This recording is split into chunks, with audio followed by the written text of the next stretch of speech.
ఓ మగువ, నీ మానసిక ఆరోగ్యం జాగ్రత్త. నీ మానసిక ఆరోగ్యంపైనే నీ మొత్తం ఫ్యామిలీ డిపెండ్ అయి ఉంది అని నువ్వు మర్చిపోకు. ఒక మహిళ ఉదయం నిద్ర లేచిన దగ్గర నుంచి రాత్రి నిద్రపోయే వరకు ఎన్నో బాధ్యతలు మోస్తూ ఉంటుంది. ఇంటిని చూసుకోవాలి, పిల్లల్ని చూసుకోవాలి, భర్తను చూసుకోవాలి, ఫ్యామిలీని చూసుకోవాలి. ఇలాగే రోజంతా ఏదో ఒకటి ఆలోచిస్తూ ఉంటుంది. ఇండ్లు నీట్గా పెట్టుకోవాలి, ఎక్కడివెక్కడ ఆర్గనైజ్ చేయాలి. ఇలాంటి పనుల మధ్యలో ఒక్క విషయం మాత్రం చాలాసార్లు మర్చిపోతూ ఉంటుంది. నేను ఎలా ఉన్నాను అనేది ఎప్పుడు గుర్తుండదు. ఎందుకంటే ఎప్పుడు ఫ్యామిలీని చూసుకోవాలి, ఇండ్లు నీట్గా పెట్టాలి, మంచి వంట చేయాలి, ఇదే ఆలోచిస్తూ ఉంటుంది. కాబట్టి ఇంట్లో వాళ్ళు తిన్నారా లేదా, ఇంట్లో వాళ్ళ ఆరోగ్యం ఎలా ఉంది, ఇంట్లో వాళ్ళకి అవసరాలన్నీ తీరాయా లేదా, ఇలా తన మనసు ఎలా ఉంది, తనకు విశ్రాంతి కావాలా, తనకు బాధగా ఉందా, తనకు ఎవరో ఒకరితో మాట్లాడాలని ఉందా అని మాత్రం ఎవ్వరూ తను అడగరు. అందుకనే తను ఏం చేస్తుంది, ఎవ్వరికీ చెప్పలేక తను పూజలు చేస్తూ ఉంటుంది. దేవుడి ముందు తన మనసులో ఏముందో ఒక్క దేవుడికి మాత్రమే ప్రతి మహిళ చెప్పుకుంటూ ఉంటుంది. నాకేమీ లేదు అని చెప్పడం ఎప్పుడూ నిజం కాదు. చాలామంది మహిళలు తమ బాధను బయటికి చెప్పకుండా లోపలే దాచుకుంటూ ఉంటారు. ఇంట్లో అందరికీ సమస్యలు ఉన్నాయి, అసలు నా సమస్య ఏంటి అని ఎప్పుడూ ఆలోచించదు. నేను ఏడిస్తే నన్ను బలహీనరాలు అనుకుంటారు, నా గురించి నేను ఆలోచిస్తే స్వార్థపరురాలు అనుకుంటారు, ఇంకొంచెం ఓర్చుకుంటే అంత సర్దుకుంటుంది కదా, నా గురించి నేను ఆలోచించడం ఎందుకు అనుకుంటుంది. కానీ తన భావాలను మాత్రం ఎప్పుడూ అణుచుకుంటూనే ఉంటుంది. కానీ భావాలను అర్థం చేసుకోవడం బలహీనత ఎప్పుడూ కాదు.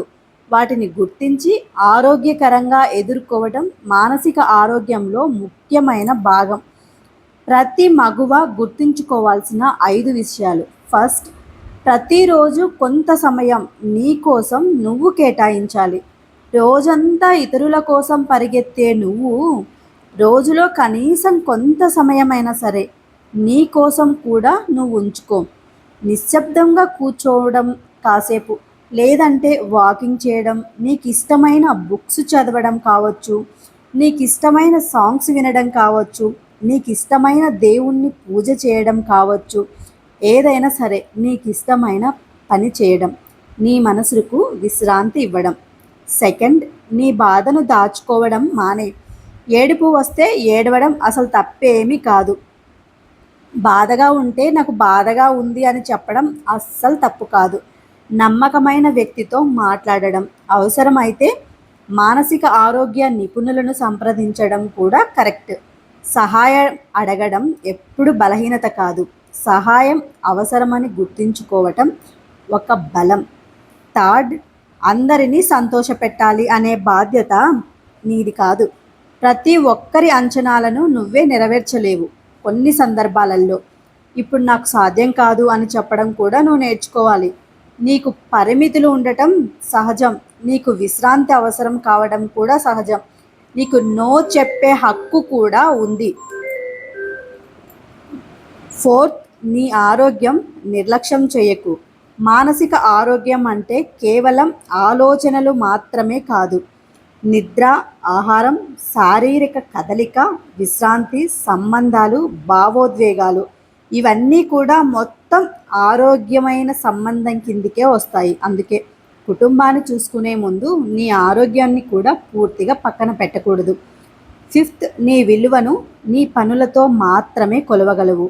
నువ్వు వంట బాగా చేసినందుకే విలువైన వ్యక్తివి కాదు, ఇంటిని చక్కగా చూసుకున్నందుకే విలువైన వ్యక్తివి కాదు, అందరినీ సంతోషపెట్టినప్పుడే విలువైన వ్యక్తివి కాదు.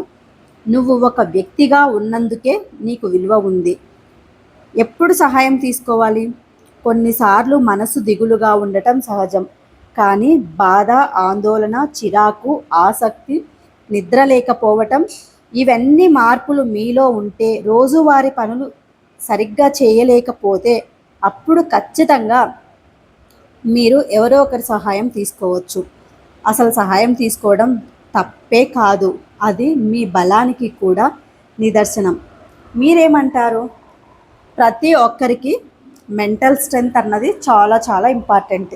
కాబట్టి మీరు ఎవరో ఒక సహాయం తీసుకోవచ్చు.